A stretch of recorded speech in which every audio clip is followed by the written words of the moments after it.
तेजस्विनावधीतमस्तु मा विद्विषावहै। ॐ शान्ति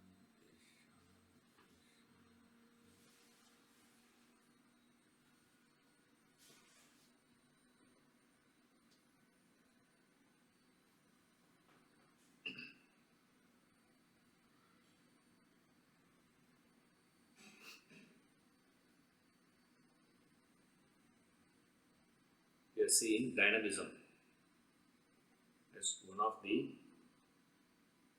aspects of characteristic of self-development.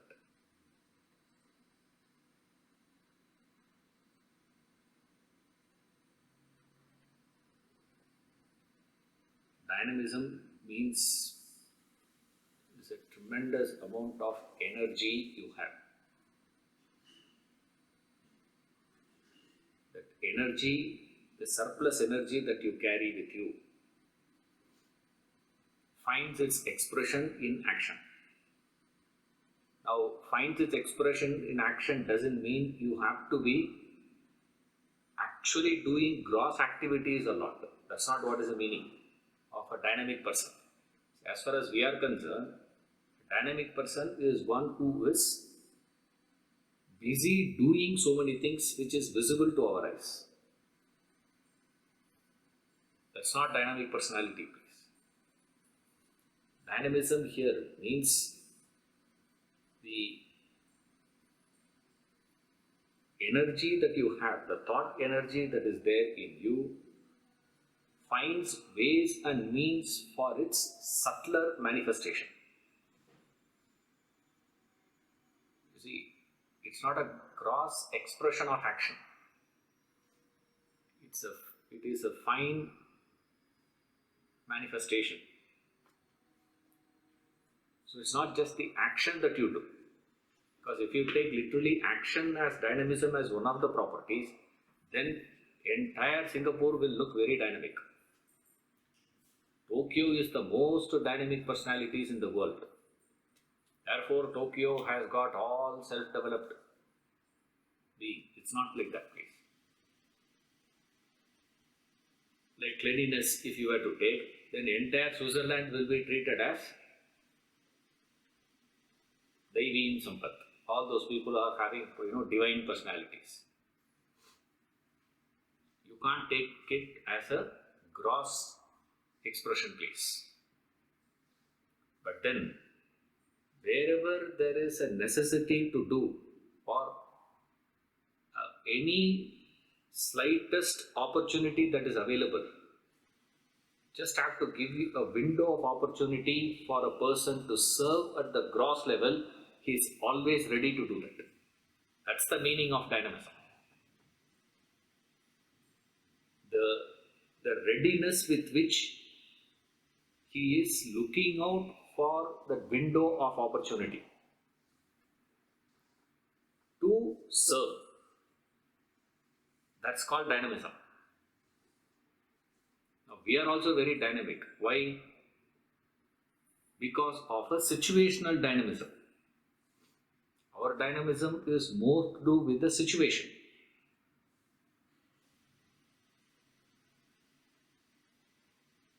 Like a wedding happening in the house. Family wedding. What happens? You do so much of activities. You actually believe you are doing so much of activity. What is it that you have done actually there? If you see, you're simply gossiping with your relatives. You just sit, talk and talk and talk. That's all you do. Not that you are discussing, Brahma Vidya there. It's not that you are discussing how to, break open the atom. It is not what you are sitting and discussing. All that you are discussing is what? What that fellow did, what this lady did, what he said, what she said, what happened about 50 years back. This is all you are talking. Right. But at the end of the day, how you feel? Totally lost. Same way we find people being so busy.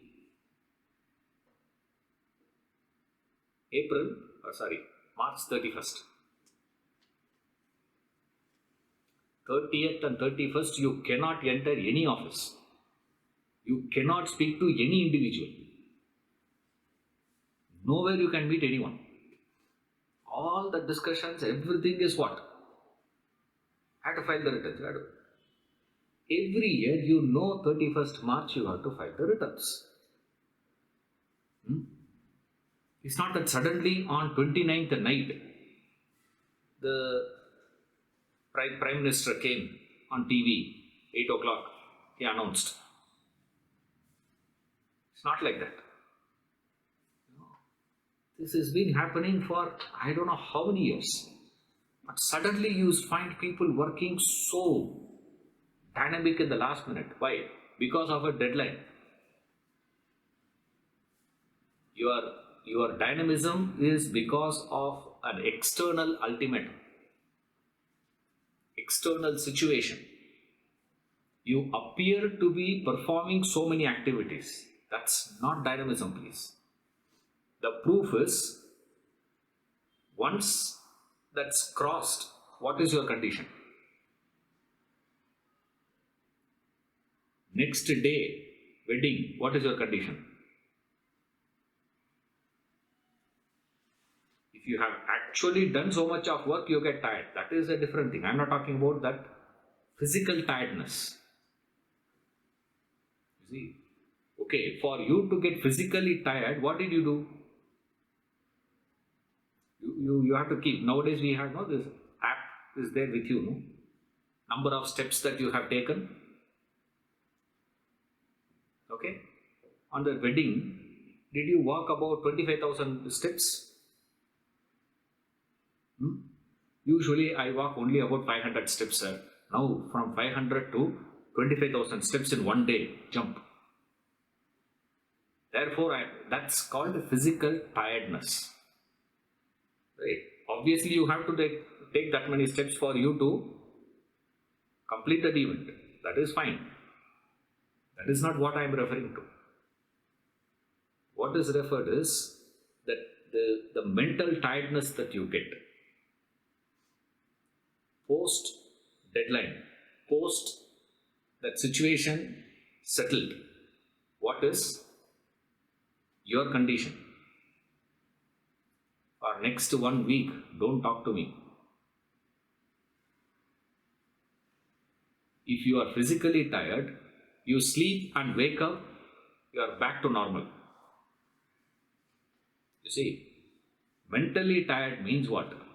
It will take 3 days for you to come back to normalcy.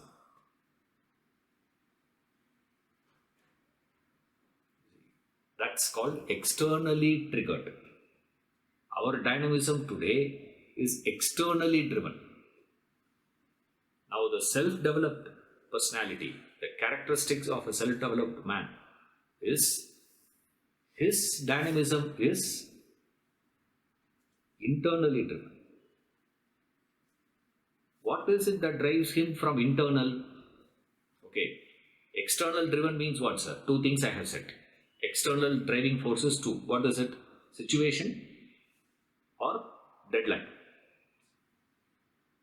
There is a deadline or there is a situation. That situation demands you to do certain things, or there is a deadline. Correct. Now, what is internal motivation? Internal factors, internal drive. Inner drive means, immediately we use the word, sir, he is a self-motivated person. What is it in that self that is motivating him?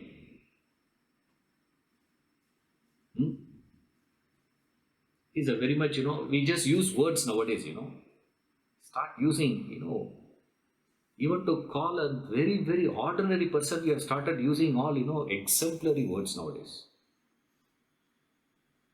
Like a sales representative, we started calling him sales executive. Now, what do you call an executive then?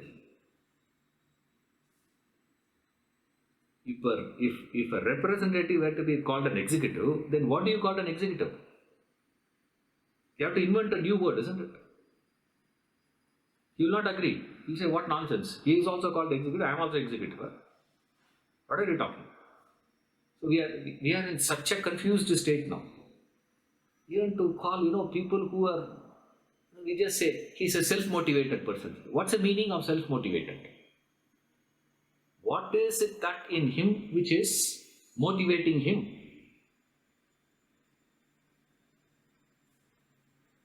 You see, the motivating factor is the inspiration that he has.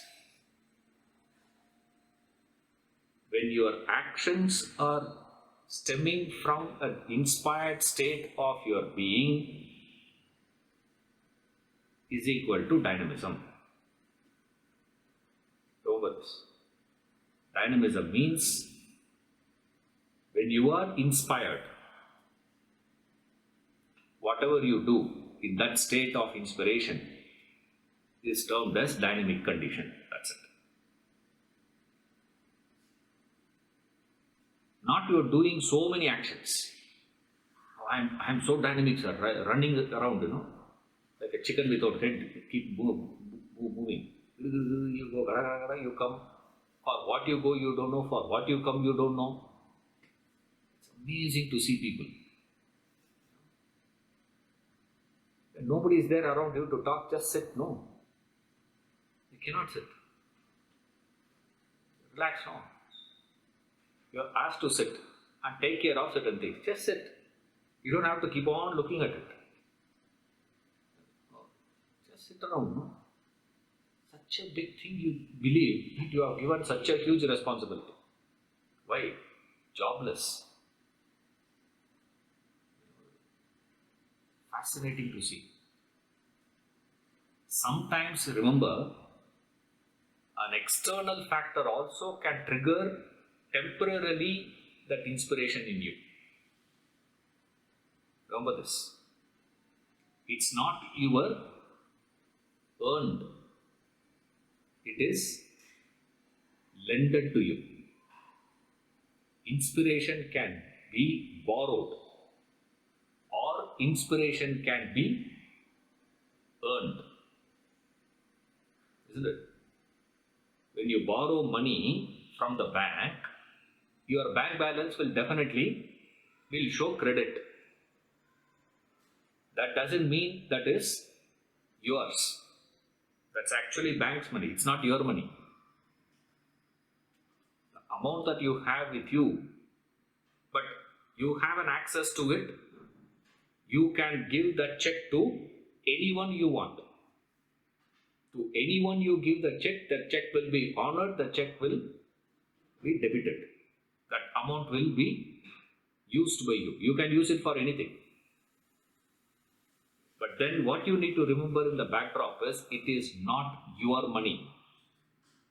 The problem we have is, we borrow money that is there in my account. Since it is there in my account, I start believing it is my money. Same way, you borrow inspiration from external source and then you take it for granted that it is yours. You abuse that inspiration. You misuse that inspired moments. This is where most of us get misled.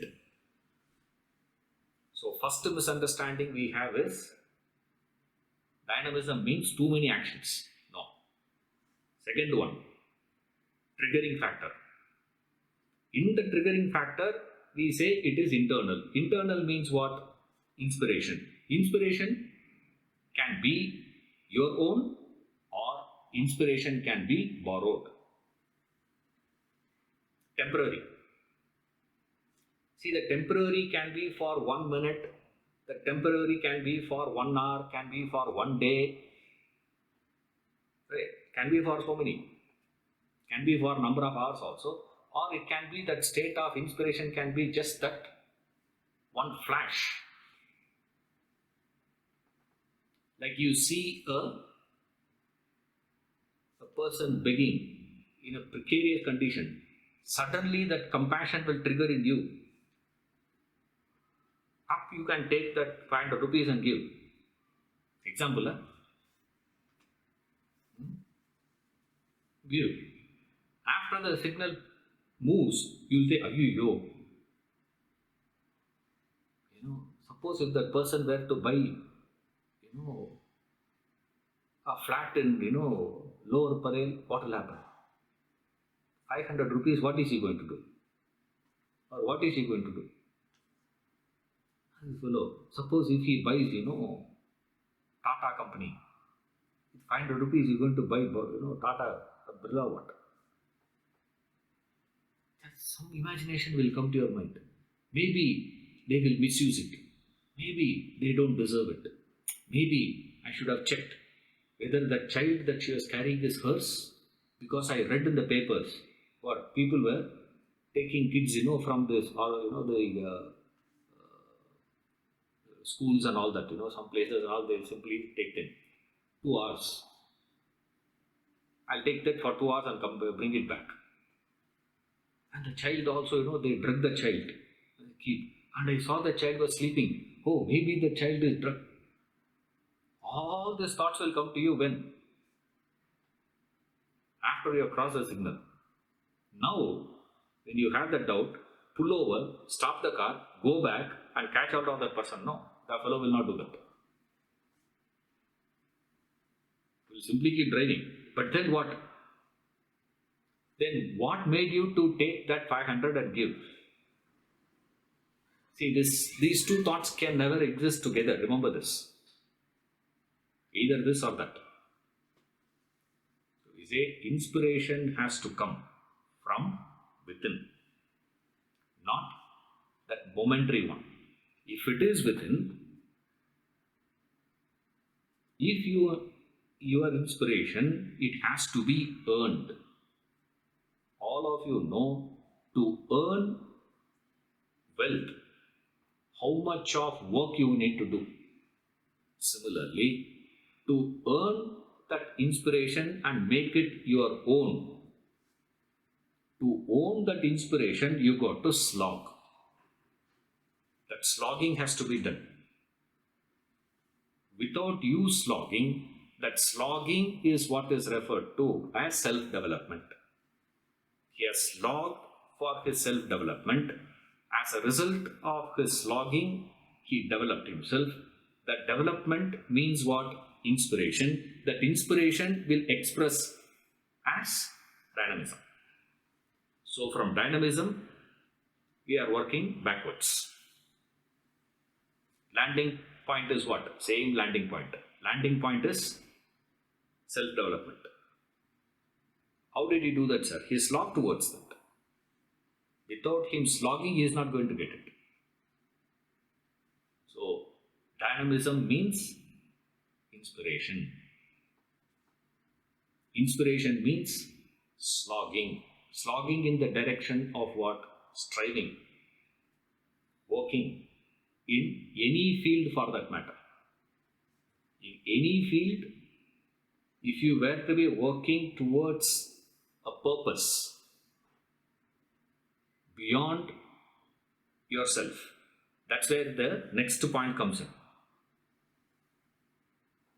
So I get so inspired when I am working for my company. That is not inspiration, that is called a desire.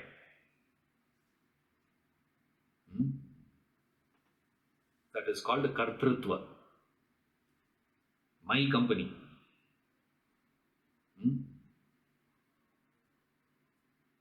How many of us have directed a client who comes to your company, directing him to your competitor? Sir, what you are asking, he has a better product, go there. You will say that after you have decided to put down your papers.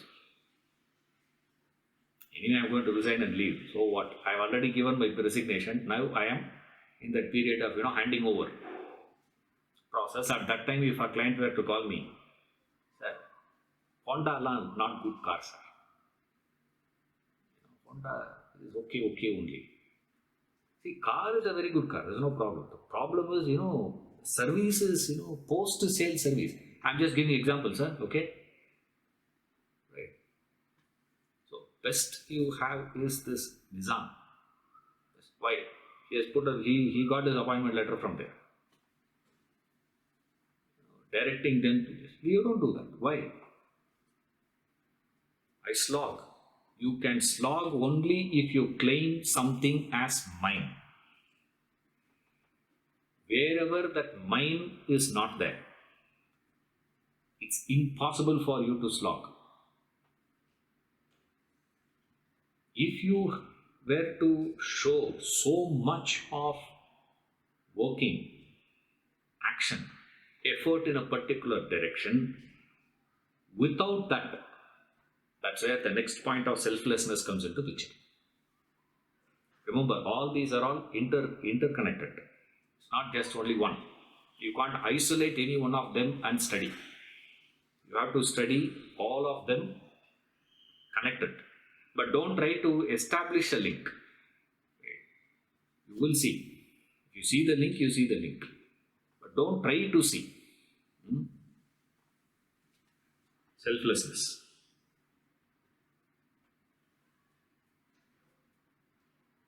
Page 372. Selflessness. This trait stands out above all.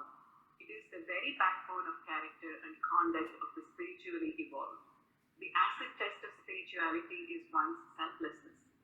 The lowest category of human beings is immersed in gross selfishness. They dissipate their lives in mere indulgence in physical senses, emotional attachments, and personal views and ideas. As a person advances spiritually, his ego and egocentric desires, his selfish and self-centered nature diminishes.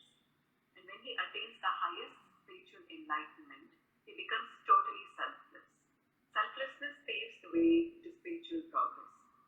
The above qualities are not exhaustive. They serve as guidelines to assess one's spiritual status. Study them carefully, closely. Use them to determine the passage to your spiritual evolution. The directions set thus should help you unveil yourself, reach the goal of self-realization. See, the selflessness, what you need to remember is, it's not a particular activity or a particular set of activity.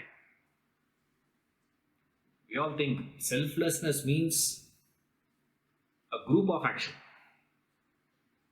These are all selfish actions, sir. These are all selfless actions. Remember, there is no such thing. Selflessness is what is backing any activity that you do. Doesn't make any difference. And the foundation for selflessness is what? Why I'm saying this, people always ask me the list.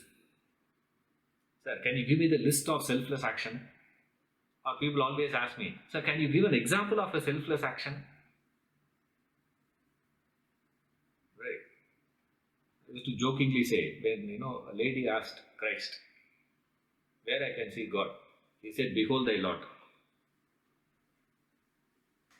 So you're asking, example of a selfless action. I said, behold. Look at me. Just a joker, don't take it seriously. It's not example. Because we believe selfless action means, selflessness means there is a sect, we think. That's the first thing he is demolishing here. He says, there is no such thing. There is no such thing as a particular action or a group of actions can be called as selfless. These are all selfless, this is all selfish. Like that, in this orthodox things, they say, these are all laukika, sir. That is Vaidika. That is Vaidika karma, this is laukika. When you come here, there is no such thing. Either you are selfless or you are not selfless. Period. It doesn't matter where you are. See, whether you are in the office or whether you are at home or whether you are in the club, you are sitting alone in the jungle, doesn't make a difference. Either you are selfless or you are not selfless. No matter where you are, what you do. Because it is reference to the state of your being, the state of your mind. Either your mind is selfless or you are selfless or you are not selfless. So don't ask for the list. Don't ask for example. That's why nowhere in the scripture you will find a human action being given as an example for selfless. The moment they have to give an example for a selfless, immediately they will start talking about, look at the sun that gives light to everyone. Nightingale sings, rose gives fragrance. You see what, sir? Does the rose have any choice? Not to give. That is a problem. Because the Shastras understood one thing, not that they do not know how to give an example. We all think, oh, these people don't know where is example for a selfless action of a human being, sir. That is not there. Therefore, they didn't give example. Nowhere you will find example for a selfless action. Throughout the Shastra, as though no master had ever attempted to give it. Why? Don't think they don't know.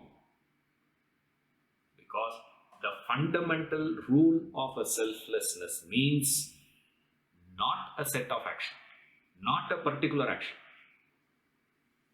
Anything that you do can be selfless or not. If it is not selfless, then what is it, sir? There are two options. You see, selfless or you are not. That's all the point is. Selflessness, if I am not selfless, what to do, sir? What I am? And they say there are two options are there. What is it? Either you are selfish or you are unselfish.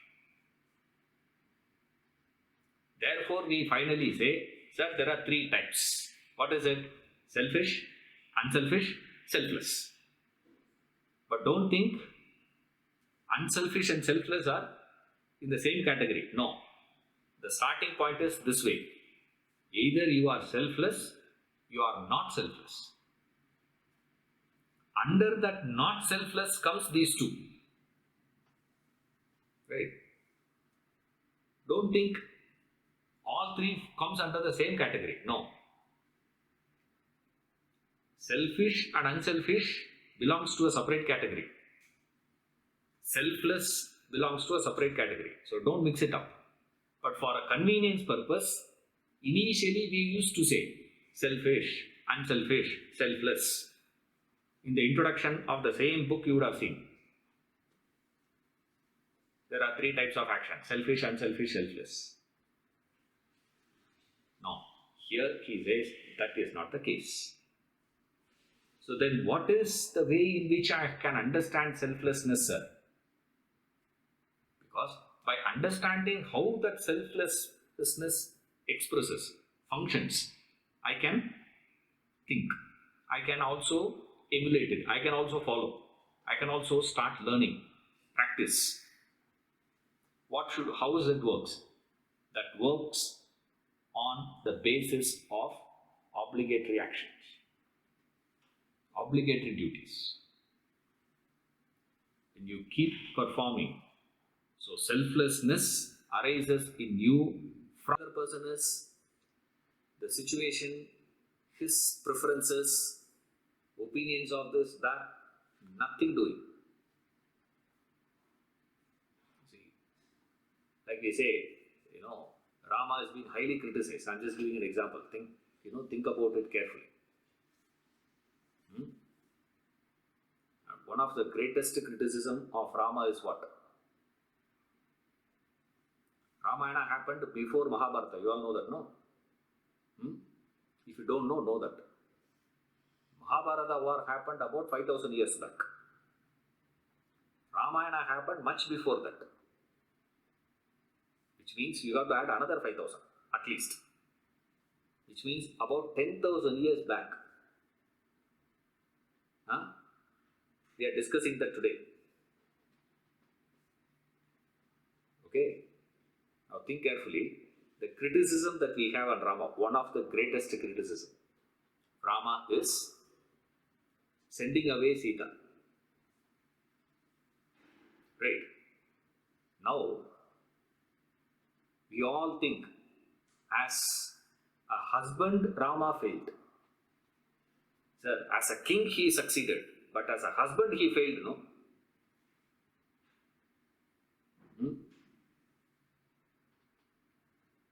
I say, Rama succeeded more as a husband than a king. Think carefully now. Duty of a husband is what?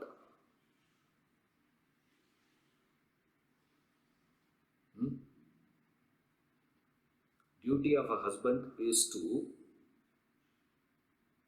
have a pleasant life with his wife, or never ever give again an opportunity for another person to talk about her.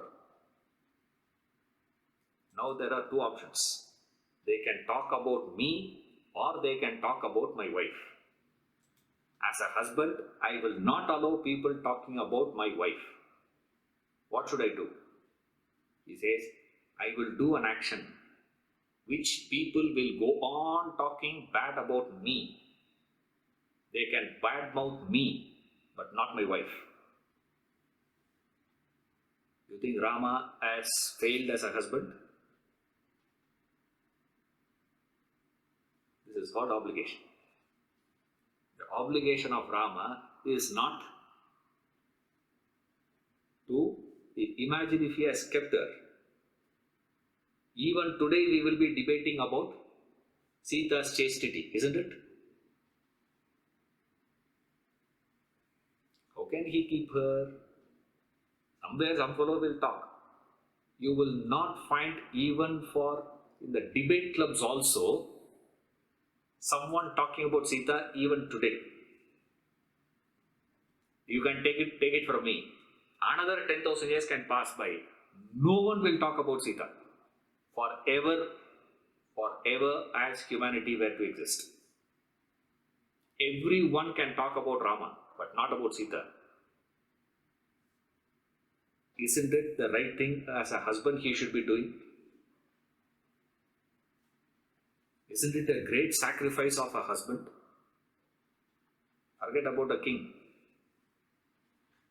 You see, as a husband also Rama succeeded. We all think Rama succeeded only as a king. As the duty of a king he performs, sir, but he failed as a husband. No. That's the focus on obligation. What is my obligation? No matter what, let people talk about me, criticize me, throw dirt on me, but not on my wife. That is the example of obligation. So if you see Rama's life, if you want to understand obligation performance, easy is to see in Rama. Krishna, forget it. Right? If you are not able to see Rama performing obligations, don't ever attempt to see Krishna performing obligations. If you are not able to see a black dot in a whiteboard, there is a chance for you to see a black dot in a blackboard.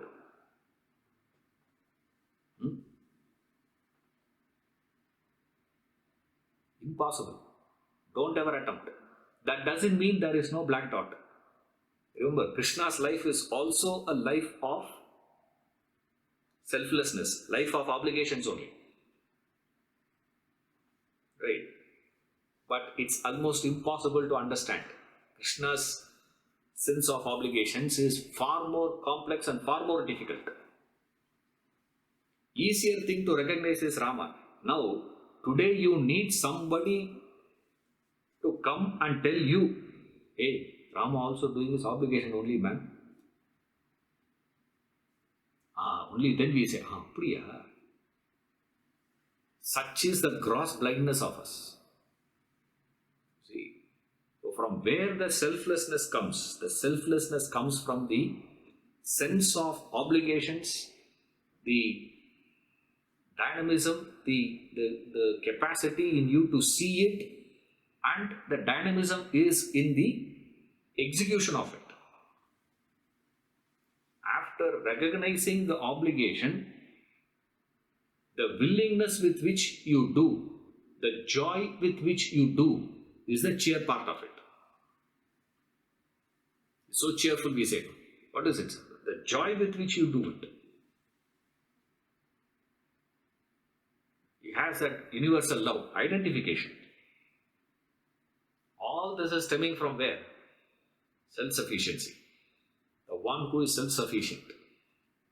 Rama doesn't care. He is self-sufficient. He is paripurna by himself. Therefore, he doesn't care. So we say from where that comes. But if you say that, sir, I wanted to cultivate selflessness in me, then what you should do? Start moving away from selfish and start executing unselfish actions. The starting point is always this, remember, from selfish to unselfish. Get so grounded on unselfishness, reach a point where selfish thinking is no more a possibility in you. No more the person can think anything personal agenda. That you should reach first. And then you can go for selflessness. So, selfish to unselfish to selfless. Right? So, he gives this person with ego and egocentric desires. That ego can be a benevolent ego or a benevolent ego. The egocentric desires can be selfish or unselfish. Nevertheless, it is a desire. Your unselfish desire is a desire. No doubt about it. But then, don't dismiss it, saying, I am not interested in unselfish desires. If you say that I am not interested in unselfish desires, I am not going to develop unselfish desires, directly I want to develop selflessness, forget it, it is not possible. It's like bypassing teenage, I wanted to become an adult. That's an impossible. That's why the small mangoes, we say vedumbal. Some of them, as a small mango itself will become yellowish. We used to call that as vedumbal. I don't know what you call in English. There's certain, small mangoes. You see them yellowish. It's not supposed to become yellow. It is supposed to be green, dark green. And then what is it supposed to be, sir? Then it has to grow. And even when it grows into full size, it will still be green only. Then, when it is turning to yellow, the size will not change. When the mango gets ripened, during the ripening stage, only the color will change. The size will not change. It will look the same thing. The size is the same size. Only the shade changes. From the shade change, you understand. So, if you were to take, sir, how do I recognize a mango is ripened or not? And a fellow asks you, will say what? Sir, when the mangoes become yellow, it is ripened. So, the fellow goes to the thing. He sees one small mango in yellow color. He says, that's a ripened mango. He says, no. It's not ripened mango. Same way, many of us, as a selfish person, we are attempting to become selfless. Don't try. If you are attempting that way, you will be a total failure. when we say failure, your life will be a disaster to you and to people around you. Don't attempt in the wrong way. It is more dangerous, more damaging. So therefore, the path is very clear.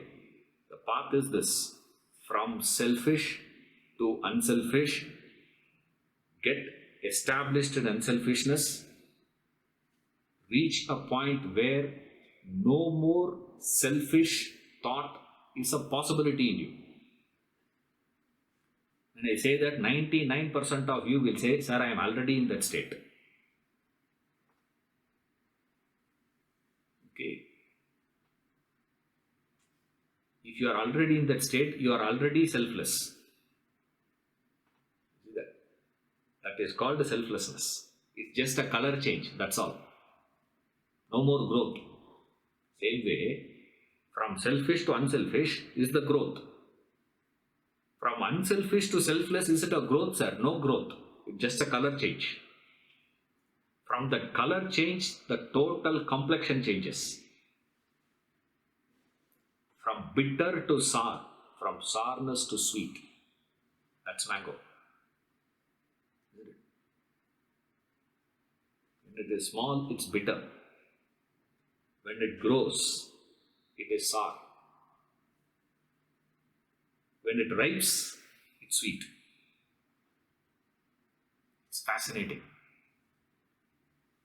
That's why mango is considered as a king of fruit.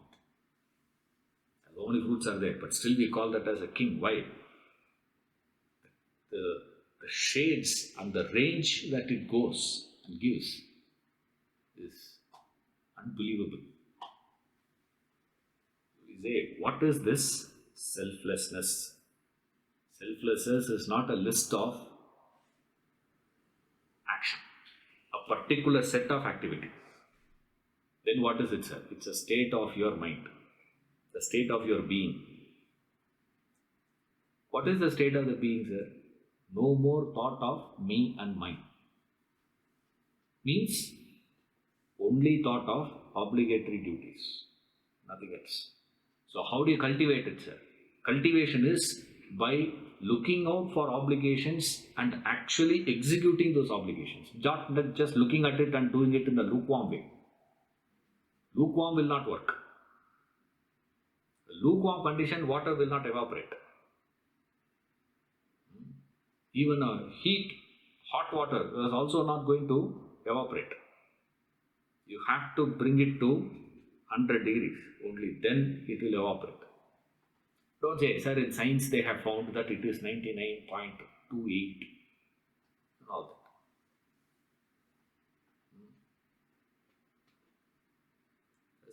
Unselfish. Get grounded in unselfish. Get grounded in unselfish. Get further grounded in unselfish. What will happen, sir?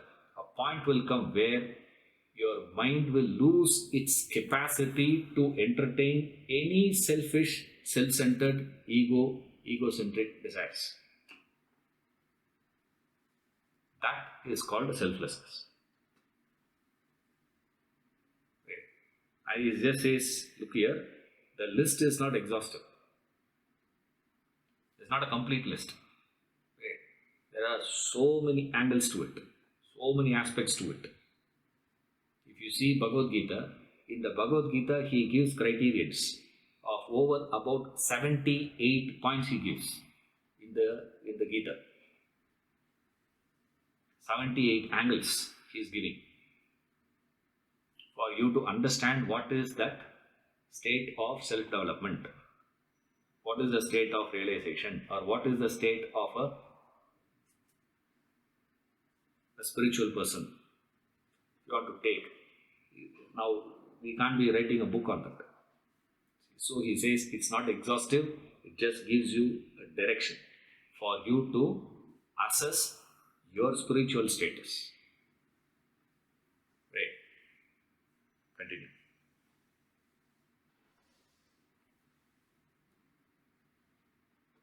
Know thyself.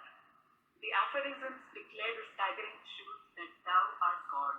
Godhood is your essential fallen from that state of divinity. If that be so, you are God before you attain self-realization. So are you God after self-realization. What then determines the marked difference between before and after realization? What change does spiritual enlightenment bring about in a person? Is there a change at all? A careful scrutiny will reveal one significant change above all. That is your awareness of Godhood and all that goes with it. Though Godhood has been your perennial being, you remain unaware of your divine state before you attain enlightenment. Whereas after enlightenment, you become fully aware of your divinity. That is the difference. There once lived a royal couple. They had a baby boy. In their state, there was a terrible deluge. After the state was washed away by the floods, the baby prince was thoughtfully placed in a floating cradle. The king and queen were drowned. It was a dreadful blow to the people of the state. The waters receded gradually. The ministers of the state took stock of the situation. They found the bodies of the king and queen, but no trace of the prince. A particular birthmark on the baby's left shoulder was the only clue they were left with. They ordered a statewide search for the missing prince, as he was the heir to the throne. The search went on for years, while a regent took charge of the administration of the state. In that very state, a beggar was known for long to beg in the marketplace. The shopkeepers knew him. Some obliged, some spurned him. Some were indifferent towards him. At the end of the day, he collected enough money to make a living. He continued thus for over 16 years. One morning, the authorities of the state got hold of the beggar. They drove him to the palace. The regent and the ministers examined him carefully, only to find the particular birthmark of the lost prince on his left shoulder. All were amazed at the discovery. They declared the beggar was the missing prince and crowned him king.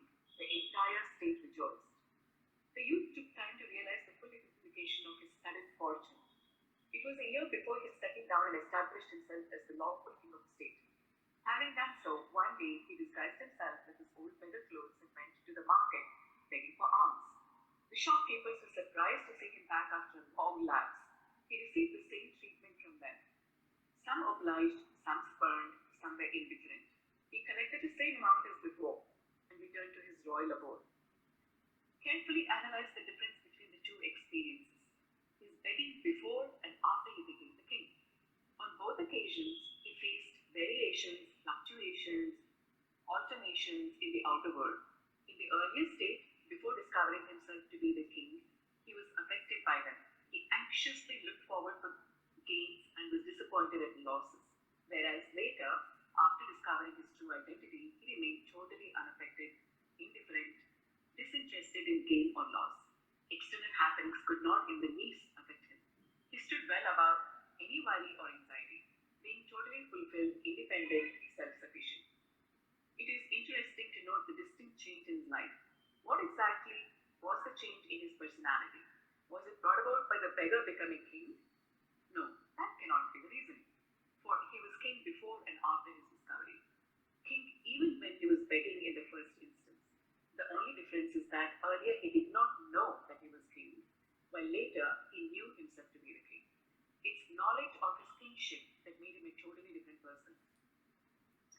So it is with your life. The kingdom of heaven is within you. You are God, but you're not aware of your Godhood at present. You know not your God. Consequently, the perennial alterations of life causes suffering and sorrow. The variations and fluctuations of this world plague you. The moment you realize yourself, you know yourself to be God. None of these external changes and disturbances affect you. You remain peaceful and blissful, reveling in your own self. That is the difference.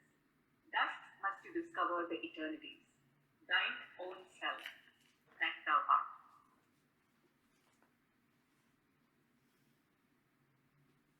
Whether you admit it or not, yes, you are the self right now, period. This is the stand of Vedanta.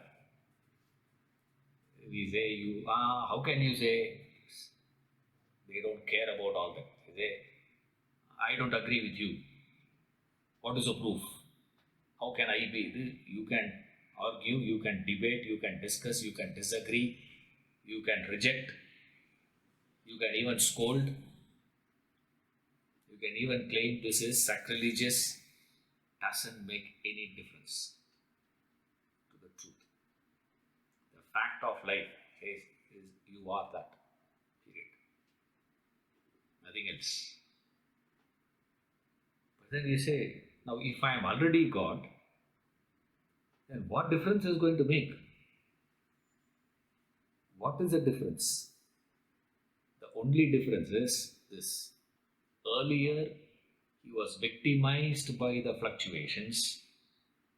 Now, he is not victimized. That's the difference. What will be the difference? Why I have to struggle so much?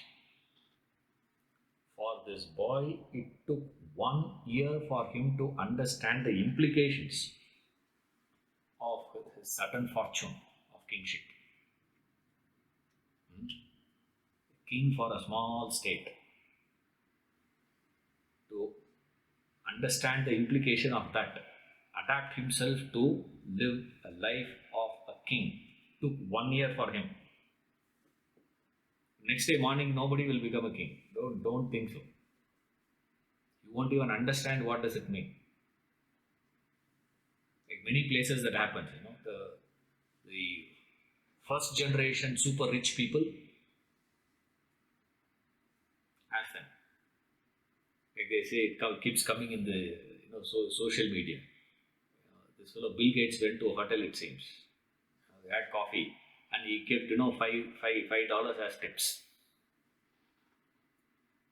And the bearer said to the same hotel your daughter comes. She gave $500. You are giving 5. The man said, her father is Bill Gates, not my father. The fellow says, what's the problem? They just cannot understand. They say, why? Now, once you reach the state, you don't go to buy vegetables.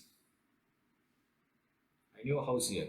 They have an exclusive car and a driver for a vegetable shop. To buy groceries and vegetables, they have a separate car. That car is dedicated for that.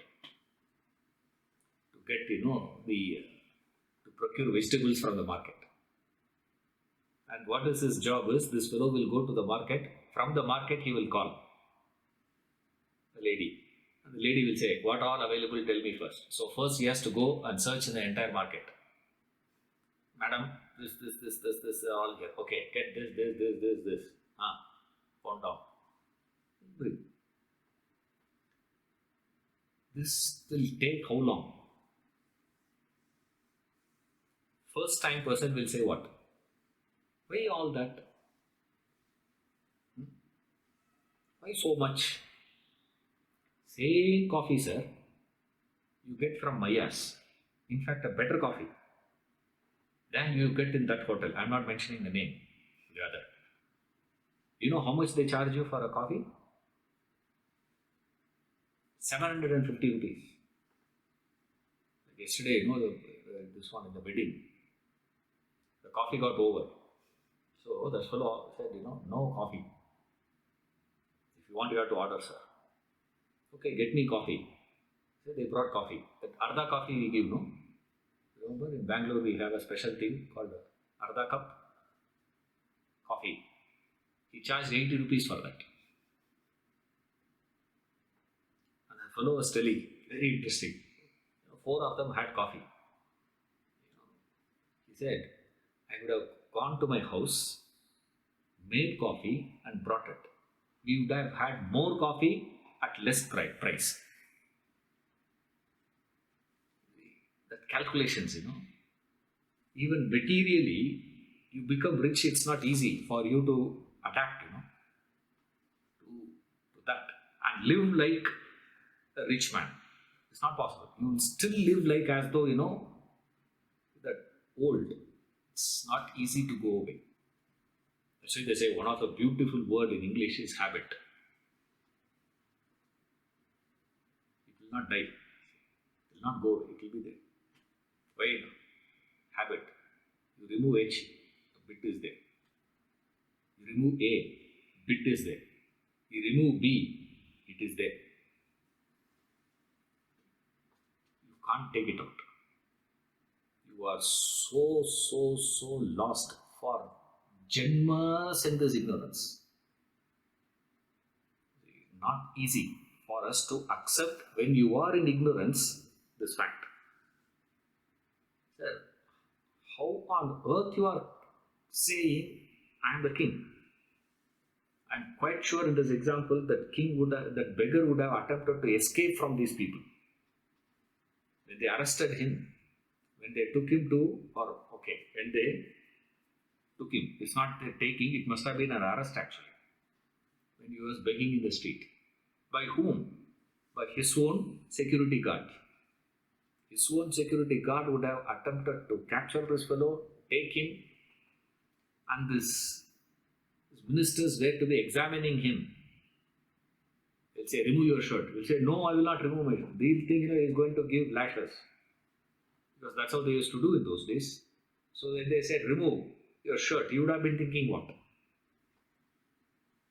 It's so painful. It is so shameful in front of someone to be removing your shirt. You, sir, I'm feeling so shy. He says, remove. He was scared. He was shy. He would have, I don't know how he would have slept in that palace the first day. He would be doubting the declaration of those ministers that you are the king. I think they are playing pranks on me. I think they are going to do something to me. Would be the suspicion of this boy. Imagine that fellow after 1 year. He puts on, that's the best part of the story. Up to that is not the best part. The best part of the story comes only later. After a year, the fellow puts on the same clothes, same costume. Disguised he goes and begs. Same treatment. Some of them give him, some of them say, hey, we are so glad to see you, man. We have missed you a lot. He says, some of them, yeah, vandhatanda. Again that fellow has come. Because we were rid of him for so many years. Some of them didn't even register. He was not there for 1 year. Now he has come back again.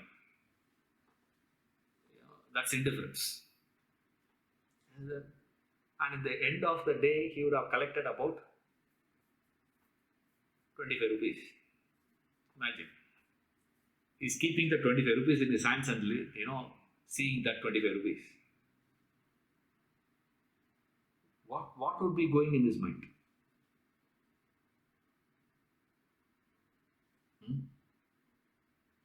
Sitting on that golden chair, diamond-studded golden chair, he is counting that 25 rupees. What he would be thinking?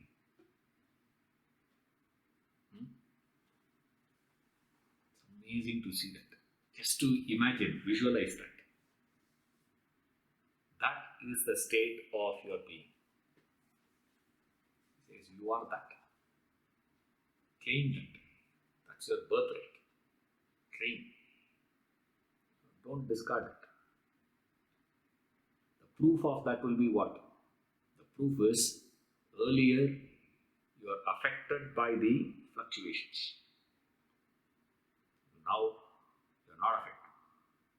Success, you get excited. Failure, rejected. See, success, you get the joy. You get a kick out of it. Failure, you get disturbed. Why? What is the problem? What is the problem? Problem affects you. Joy disturbs you. Both agitates your mind. Joy agitates your mind in one way. Sorrow agitates your mind in one way. But either case, remember, it agitates you. Joy and sorrow. The moment you regain your original state,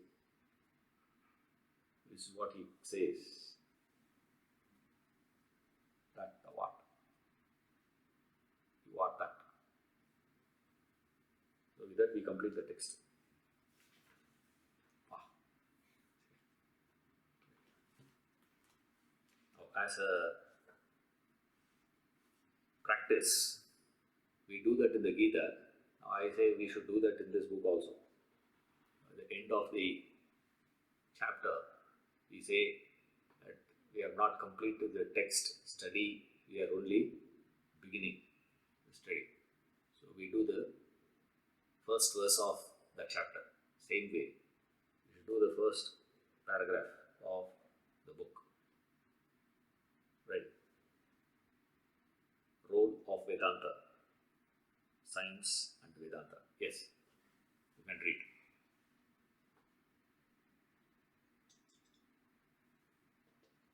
Role of Vedanta. Science and Vedanta.